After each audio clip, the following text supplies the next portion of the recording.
Perfect. Okay, hello everyone. My name is Salah Attia. I'm a condition monitoring specialist, and I'm the technical director for MCS, Machinery Consultation and Services. And this company, which is I established myself like 4 years ago. And I used to work for several companies. I believe all of you knows me from LinkedIn. You can check my LinkedIn profile and you will see all the information about me and what I'm doing.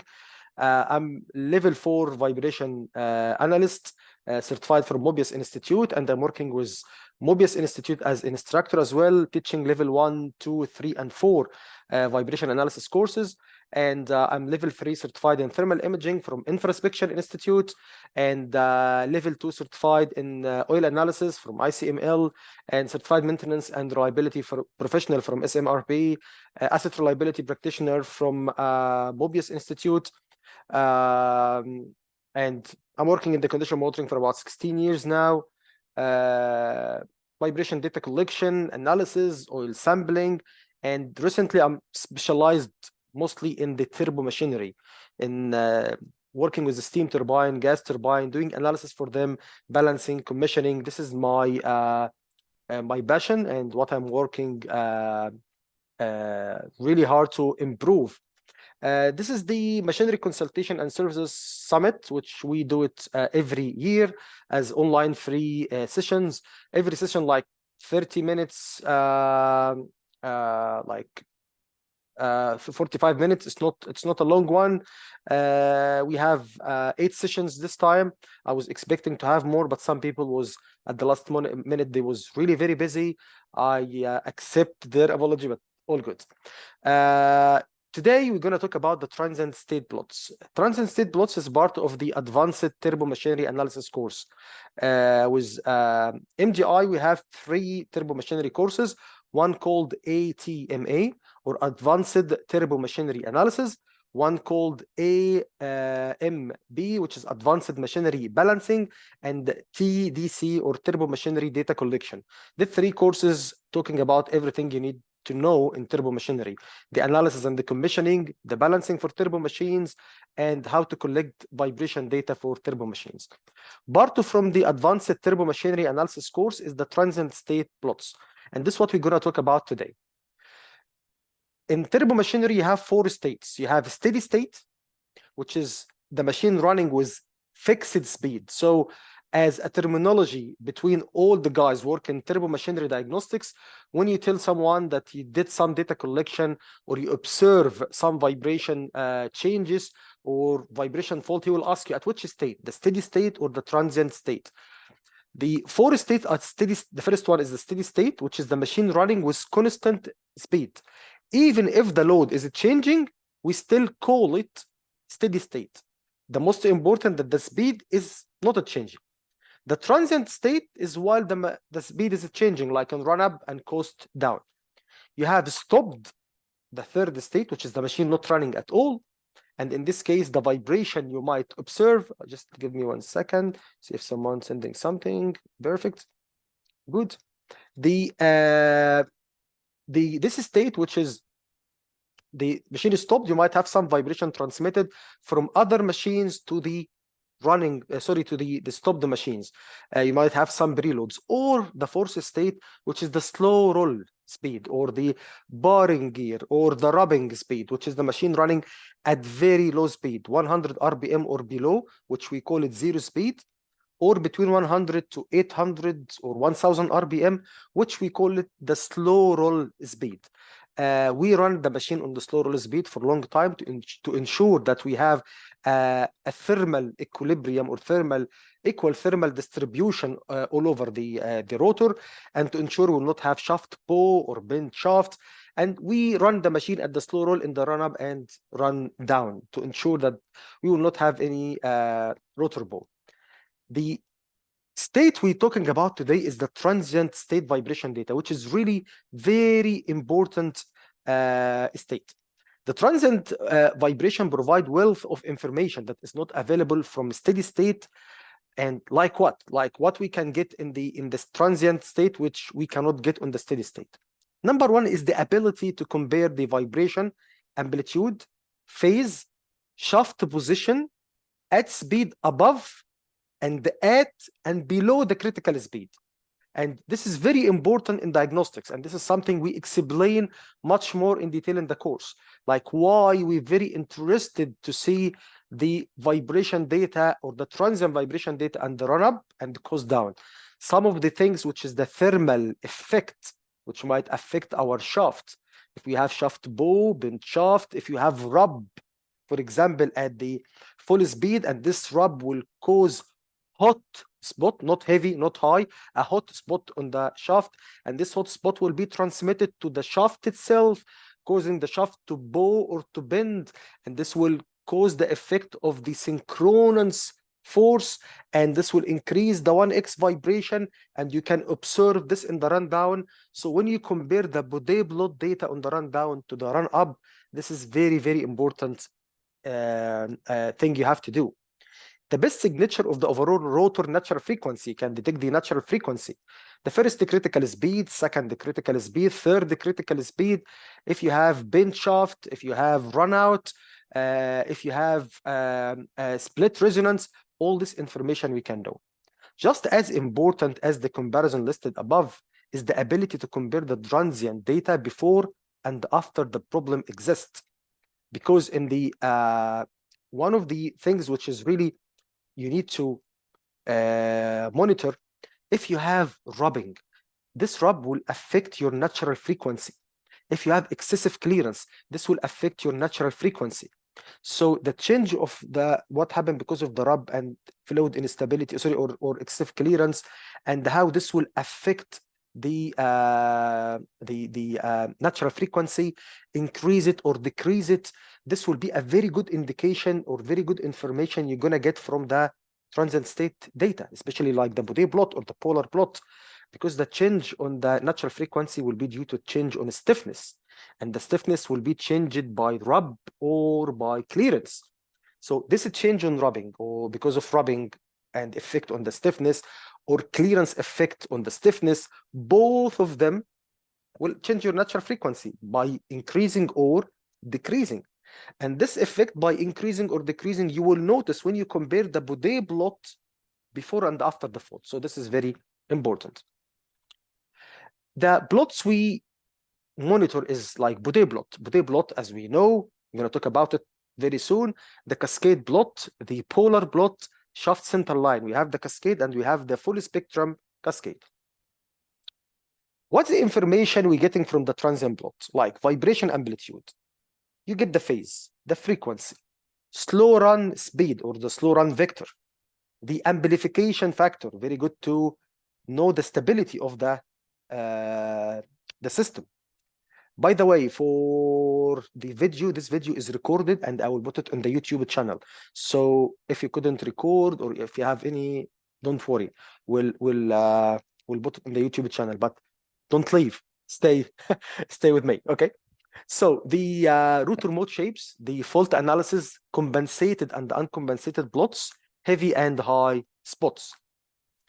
The first thing we're going to talk about is the half spectrum cascade plot. This plot showing the change in vibration amplitude with the running speed during the run up or coast down. And the plot is very useful to diagnose many faults, such as oil whirl, oil web, rubbing. You might see many other faults. The other one we have is the full spectrum cascade. You know, we have spectrum or half spectrum and we have full spectrum. And full spectrum is a spectrum coming from two orthogonal proximity probes, which like we get like the orbit from, and you'll get the full spectrum. The right side, we call it the forward precision. The left side, we call it the reverse precision. And the right side, it's not the X probe only spectrum, and the Y side, not the Y probe only spectrum. Like every half is coming as a combination or mix between the two probes, X to Y and Y to X with respect to the shaft direction of rotation. As you can see, we have, this is the full spectrum plot, and this full spectrum plot are taken from the Alta Solution device, which one of the devices I really like and I'm using. You can see the 1x, 2x, sorry, this is half x, 1x, 2x, and the harmonics. And you can see the harmonics from the other side, or the reverse precision. You will be able to monitor if the vibration peaks or amplitude on the reverse side higher than the forward side, and this will be a very good diagnostics tool to differentiate between the oil whirl and whip, between the rubbing, between the looseness. You'll be able to detect shaft cracks. Very, very important plot, which is the full spectrum cascade plot. You can see here in this one, the change on the vibration, the change on the frequency, and the change on the RPM. The difference between the cascade plot and the waterfall is the same spectrum with the same speed, but at different dates. But the cascade happen at in the same time or in the same period of time, and you can see the change in speed. But in the normal waterfall, which is the one we collect with the just the portable data collector, this one is for constant speed. We just change the date of the measurement and we compare what's happening or what is changing over period of time. As you can see here in this one, this is the full spectrum cascade plot from the device, the ADRI 28, which also one of the devices I really like and I'm still using till the moment. As a preference, I love the 28 more than the 408. 408 have much more features, but the 28 is pretty easy with the software. Of course, everyone like his own device, but this is just my opinion. And yeah, don't take it to my like it or not. Anyway, so as you can see here, this is the 1x vibration. You can notice the increase on the vibration and then the drop. This is your critical speed. Then the vibration doesn't drop back to zero. It's still a little bit high. And this could be because of the effect of some imbalance. Also, you can see the effect of the critical speed on the reverse precision side, as you can see here. And this is also 1x. You can see the half x. One of the very good features on the ADRI 28 or 408, which is called the plus orbit. The plus orbit, you can view the orbit plots at different speeds. Like you see, this is the orbit at 870 RPM, 4,140, 5,230, and so on. The first plot we're going to talk about is the Bode plot. Like, sorry, the second one. We talked about the third one. We talked about spectrum, full cascade, and the Bode plot. The Bode plot is phase and RPM, amplitude, and the RPM. As you can see, the change on phase 180, and you can see the maximum amplitude. This is your critical speed, so you can know the critical speed, the amplitude, the phase, and you will notice that the maximum vibration with the highest peak, this is your critical speed. If you look on the Bode plot, you will see phase shifting 180 below to above the critical speed. And at the critical speed, phase will change exactly 90. Be all with me, because I know many people get confused, and I'll explain it very nicely to everyone. Okay? As you can see here in this one, the second information you get from the Bode plot, now we know the RPM, we know the amplitude, we know the phase, and we can know the critical speed. 4 information. What else the Bode plot can give us? The uncompensated and the compensated. The compensated mean that the Bode plot or the polar plot starting point will start from the zero. Will start from the zero. This one, which we call, this one, which we call the compensated one, which is start from zero. The uncompensated doesn't start from zero.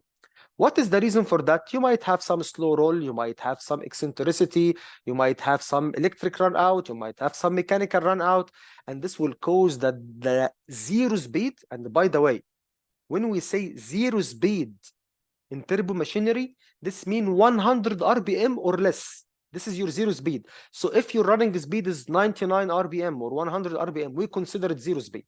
This is very, very low. So if your speed is 100 RPM or lower, which is the zero speed, if you have some vibration at this speed and also up to the slow roll, maximum slow roll speed, which is between 100 to 800 to 1000, we call this as slow roll speed, and below 100 is zero speed. At this one, the amplitude is zero. The amplitude is zero in case of compensated. So the uncompensated, it will be more than the 0 as the amplitude. How I can change from zero speed, sorry, from compensated to uncompensated, sorry, from uncompensated to compensated. As you can see here, SR is the slow roll, which is 0.23 mils at angle 105. As you can see, this is the amplitude, 0.23, and the angle, because as you see, this is the dotted one, so the dotted one here around 105, and the amplitude is 0.23. In any software, if you click here with your mouse and then right click, and you will tell him consider this vector, which is 0.234 at angle 105 as my slow roll vector. Then we'll right click on the spectrum and you will ask him compensate.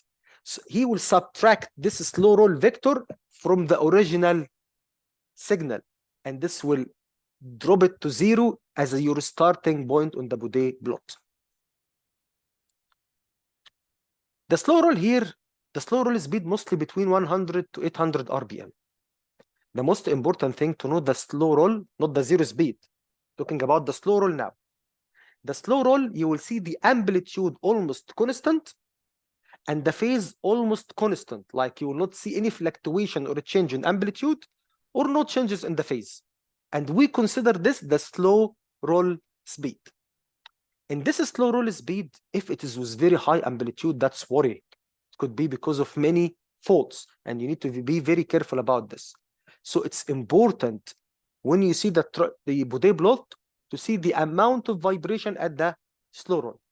If you have bin shaft, if you have bow shaft, and even on some machines, if the vibration is very high at the slow roll, you will not run the machine. You will keep it run on the bearing gear or the slow roll speed for a long time. Maybe you have some temporary bin shaft and it needs to clear out. So we let it run for maybe 1, 2, 3, 6, 8, 12 hours running on this speed till the vibration dropped, and we ensure that we cleared out from this vibration. Okay, so you can see here the phase almost constant and the amplitude almost constant and doesn't change. We can know here, this is your critical speed. Here we have high spot and heavy spot. Below the critical speed, the high spot and the heavy spot almost in phase. Many people confuse. They say, they in phase. This means that the angle is exactly 100% the same. The heavy spot, it's not like this. You might have some change, like the high spot and the heavy spot below the critical speed, they very close to be in phase. At the critical speed, the high spot and the heavy spot have 90-degree phase difference. 90-degree phase difference. Above the critical speed, the heavy spot away from the, sorry, the high spot away from the heavy spot 180. What this mean? This mean that heavy spot location will never change. If you have impeller, and this impeller, you weld a piece of metal in a part of this impeller. If the speed is 100, if the speed is 10,000, this piece of metal location will never change. This is the heavy spot. But the response of the vibration, like for example, someone came to say and push me back. If this guy is weak, he pushed me back a little bit, I will go back with 1 or 2 steps. But if someone really have a good muscle and really strong, and he gave me a good push, he might make me fall down. So the amount of force he put to me is your heavy spot. And my movement to the back, or if I fall down, this is the high spot. This is my response to his force. What we're really measuring is the response. We're not measuring the force. We're measuring the response. The location of the force or the heavy spot and the high spot very close, between 0 to 90 degrees below the critical speed. But at the critical speed, the high spot, the response is changing. So the response at the critical speed different from the response below the critical speed. And this make a phase difference between the high spot and the heavy spot by 90 degrees. Above the critical speed, at the full speed, the high spot also location will change. And it will be 180 away from the heavy spot location, which never change.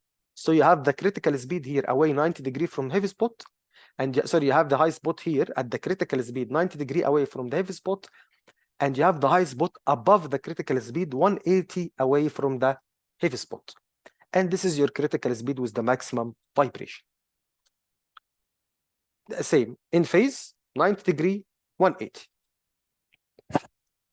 What else we can know from the Bode plot? The amplification factor. Amplification factor is a way, what's the meaning? It's the mechanical gain from the system at the natural frequency. If you excite any object at the natural frequency, how much this object will respond to you. Like if you push me at my natural frequency, I will go back many steps because you excite me at my natural frequency, you excite my anger. So how much I will get angry? This depends on my amplification factor. If I'm a nervous person, I'm trying to give you examples to make the information stick in your mind. If I'm easy to be excited and nervous person, you might tell me one word and then I will get excited. But if I'm calm down and easy, you might tell me something really bad and I'm a stable system, I will take it easy. But if I have high instability, if I'm not stable, you might say to me, good morning. Why you say good morning? So, you know, like you will get excited with much higher reaction. This is the amplification factor. It's describe the system when you excite the system at its natural frequency, how much this system will respond. With very high vibration or okay. So we need to measure this amount of amplification happening to the system to know if my system is stable or not stable. Because when the machine passes through the critical speed, vibration will be very high. And if it's really low stable system and the vibration really excited high at the critical speed, you might have rub and damage your machine. So you want to be sure that you're not causing damage to your machine at the critical speed. And to ensure about this and to know about this, you will need to check the amplification at the critical speed. How we do this? This is your maximum amplitude of vibration. Let's say 10 mils, for example. And at this 10 mils, multiply this 10 by 0.707. It will be like 7. So at the 7 mils, you will draw line like this one. This line will intersect at the critical speed region at 2 points. You will draw 2 vertical lines, F2 and F1. This is the Fn, which is the natural frequency. The amplification factor will equal Fn, or the natural frequency, divided by F2 minus F1. And this will be the amount of amplification factor. If the value was below 2, so you have well damped and a very stable system. Between 2 to 8, you have good damping and normal stable system.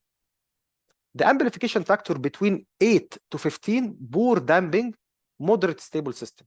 More than 15, insufficient damping and the unstable system. And this you can do it with any Bode plot you have, pretty easy. The machine with amplification factor above 15 considered to have insufficient damping and are very likely to experience rub on the startup and the stability problems.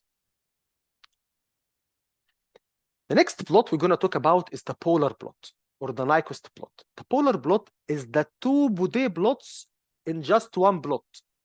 The 2 Bode plots in one plot. In the Bode plot, you have one showing you the phase and RPM, amplitude and the RPM. This one showing you the phase, amplitude, and the RPM, all of them in the same plot. If you look at this one, here is the heavy spot and the high spot together. And this one, the maximum amplitude, away from this one, like if we draw, like I will use that one. If you have, this is the location like this of the heavy spot and the high spot. This is here the response at the critical speed, which is the high spot. So your high spot is here.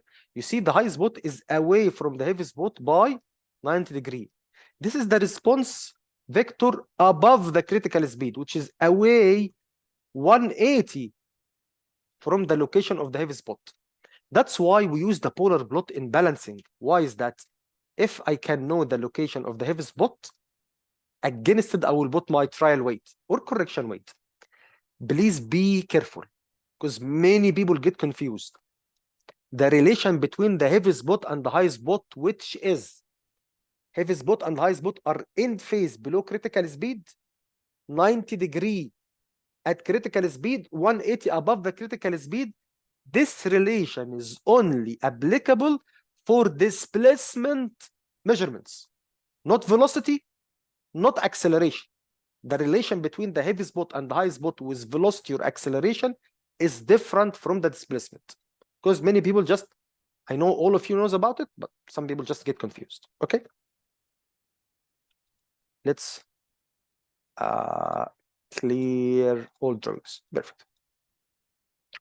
Again, also in the polar plot, we have the compensated and the uncompensated. The compensated start from the 0. The uncompensated not start from the 0, and I can do slow roll compensation for that. And as well, this is your Bode plot, and you can see the orbit plot is different with each speed. And this is one of the very good feature. Like this is the orbit at 620, and even you can change the color for each region. So as you can see, the orbit, here is the orbit, the speed here, how much? 2,700. You see how the orbit looks like? Became very large at the critical speed. And one of the things, this is also in the turbo course, this orbit shape is abnormal. You might have some rubbing happen during the critical speed. This is in mils, so we reach almost 10 mil, and the mil equal 25.4, so we exceeding like here like 7 mil or 9 mil, we almost 250 micron. This levels is very high because this level is coming from my rotor kit, so that's why the levels is very high. But if in real life a machine running with that vibration level, we will hear about it in the news. Okay, let's have a look. I have this recorded videos to show you a real run up.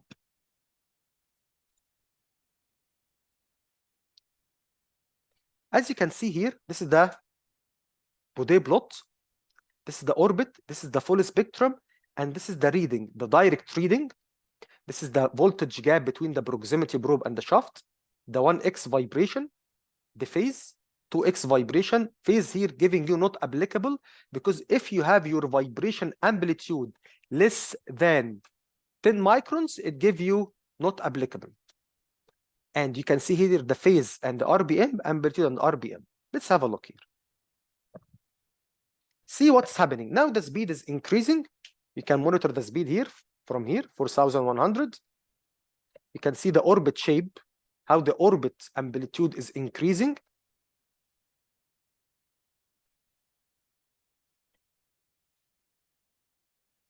Now we're getting closer to the critical speed. You can see that in the full spectrum, this is the 1x in the forward side. The amplitude of 1x will start to increase.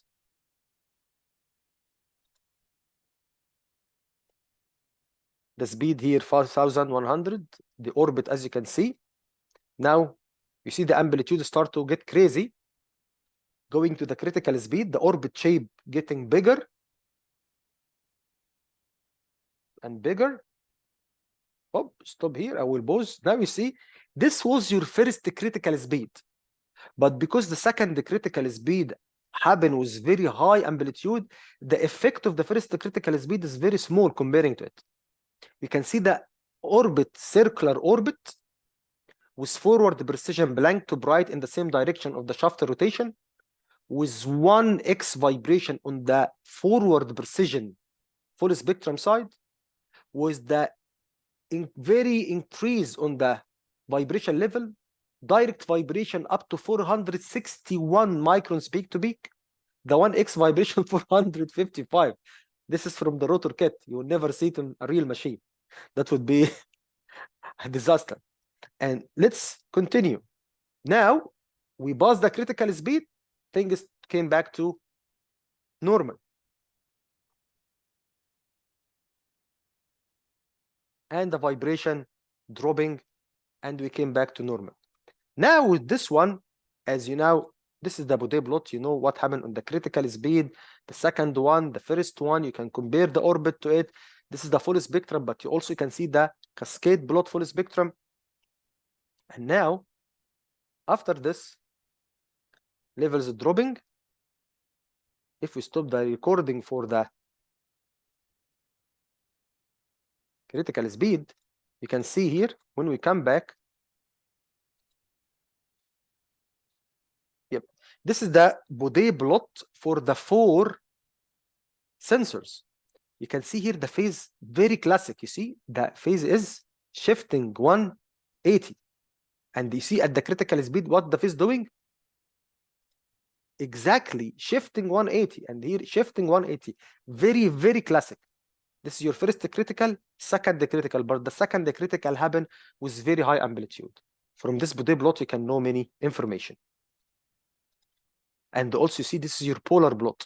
This is the first critical speed with very low amplitude, but the second, wow, the amplitude is really very high.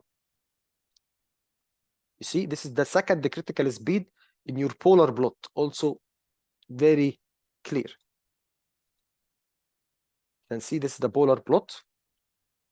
Wow, that's really big. This is your critical speed around 6,330. This is how it looks like.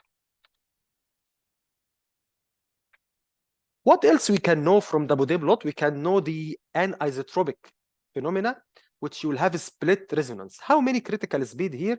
You have only 2. This is number 1, and this is number 2. This critical speed was supposed to be like this. Like, suppose the first one is like this, the second one is like this. But what happened is you got the first critical and the second split. Why you might have something like this? This phenomena happen if you have huge difference between the stiffness of the horizontal and the stiffness of the vertical. This huge difference will cause splitting to the natural frequency to one with low natural frequency, which is this one, and one with higher natural frequency, which is that one. And you can see the split resonance on the Bode plot as internal loop on the polar plot. As internal loop on the polar plot. And this is the same relation between the polar plot and the Bode plot. This is your critical speed, which is here your critical speed. Also, one of the very important plots on transient state plots is the shaft center line plot. The orbit is the time-based plot represent dynamic, rapidly changing shaft position data, but they don't show change on the average shaft position. The shaft center line plot, you get it with the DC reading from the proximity probe. The proximity probe give you AC and DC. The AC is giving you the vibration level, amplitude in mils or microns peak to peak, and the DC give you the voltage gap. The AC will give you the orbit plot, the vibration spectrum, the full spectrum, the cascade, the Bode, the polar. The DC will give you the shaft center line position, the axial movement of the shaft. This is what you're gonna get from the DC part of the signal. Okay. However, when the rotor system with fluid film bearing changes speed, there are changes in the stiffness, characteristics of the bearing, and the static radial load, which cause a change on the average position of the shaft. And this change in the shaft position can provide very important diagnostics information. This is here when the shaft at the rest position, and this is when the shaft at the full speed. Many people get confused. They think that this circle represent the internal walls or internal diameter of the bearing, which is not. This is the clearance circle, which is the difference on the diameter between the internal bearing diameter and the shaft diameter. Give you this clearance circle, which is this one. This point here represent the shaft center line dot. So if you see here, this is what happened. The shaft at the wrist, and then it's go up like this. This is exactly the same. So this shaft center line plot showing you exactly the movement of the shaft inside the bearing. This means when the shaft at the wrist, you will see this point at the bottom of the circle. When this point is here, like for example, if this point was here, this means that this shaft center line, this one is here. And if the shaft center line is here, this means that the bearing, the shaft surface is here or touching the bearing internal wall. So when the shaft here at the rest position, so this dot is here. If the shaft center line or this point, instead of like doing like this, it make like this, now I have rubbing. Because if the shaft center line very near to the clearance circle, this means that the shaft itself is near to the bearing wall, internal wall. So this here will have rub with this part. What if the shaft center line do like this, came to the center? This means you might have low eccentricity ratio and you might have fluid instability, oil whirl, oil web, or whatever. So the shaft center line is very important in helping with understanding the rubbing, the oil whirling, the preloads, and you have to be careful that the shaft center line plot depend on the bearing type. So you might see lemon or elliptical bearing showing you a certain shaft center line plot, and you might say, this machine have high preload or misalignment, but no. The shaft, the orbit looks preloaded and the shaft center line is a bit near to the bearing wall because this is an elliptical bearing, different, and you might see the shaft center line on the center and say, this machine have fluid instability, but it's not. It's tilt bad bearing. So the shaft center line have low eccentricity ratio in tilt bad bearing. So the bearing type is very, very important. Before you rush and tell your decision about the shaft center line plot, you need to know what is the bearing type, because the bearing type affect the orbit shape and affect also the shaft center line. And as you can see, this clearance is very, very tiny, very, very small. And you need to consider the direction of rotation and many other things. Perfect. Okay, we are almost 40 minutes. That's good. I will close